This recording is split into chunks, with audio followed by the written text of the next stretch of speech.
And speaking of the controversies that Orwell's hostility to Stalin generated among the paper's readership, Taylor continues. One makes this point to emphasize that Tribune's line, or at any rate the line expected of it by many of its left-wing readers, was by no means clear-cut. We have an excellent example of the sort of text which must have infuriated many of its left-wing readers in the column, as I please, of the 14th of March 1942, in which Orwell tackled the question of Marxist language as used by British left-wing writers. The kind of bad English, Marxist English, or pamphletese which can be studied in the Daily Worker, the Labour Monthly, Plebs, the New Leader, and similar papers. He gives an example which I do not have the time to read. By that time, of course, he had renewed his attacks on the British colonists. The best example being his letter to Partisan Review, written in the wake of the official announcement of the dissolution of the Comintern and published in the July-August 1943 issue. The object of the discussion is not so much Stalin's motivation, but the likely consequences in British communist circles. The salaried hacks at the top of the party, as he called them. Again, I do not really have the time to enter into this. What has to be remembered, however, is that he made a very clear distinction, as he had done for the Labour Party, between the leadership, the hacks, and the members, who, of course, were misled by the leadership. By then, we're talking about 1944, 1943, sorry, by then the rift with the CPGB was complete. And whether or not this is connected with his past experience, or whether it adumbrates the works which came after the war, is of course unclear.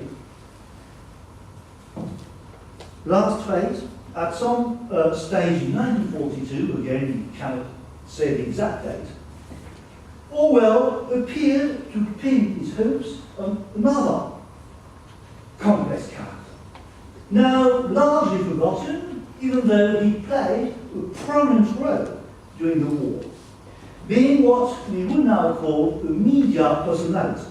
I mean, Sir Richard Ackland, the founder of the Commonwealth, in 2 words, the Commonwealth Party.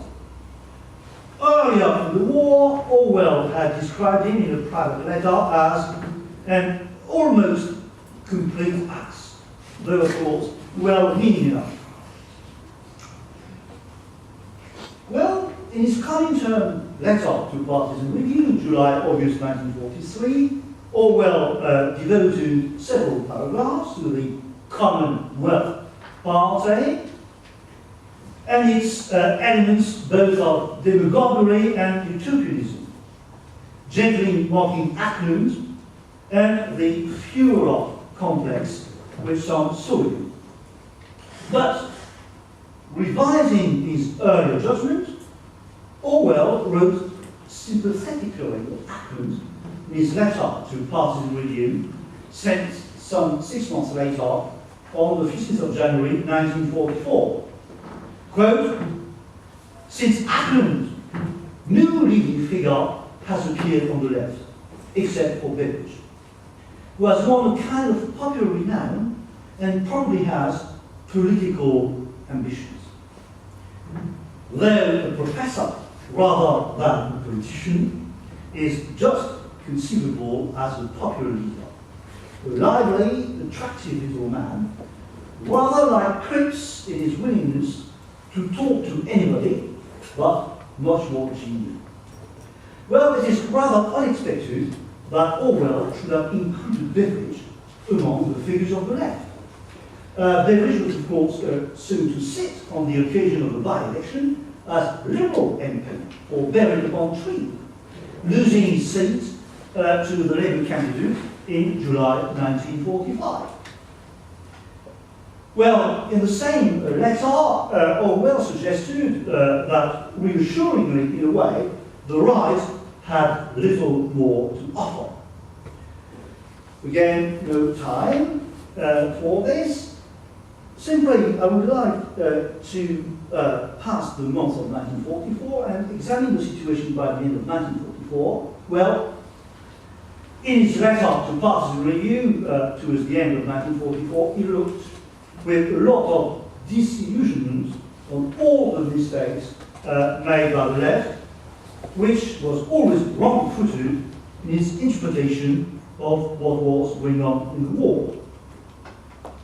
Appeasers, popular fronters, communists, Trotskyists, anarchists, pacifists, all claim, and in almost exactly the same tone of voice, that their prophecies and no others have been borne out by events.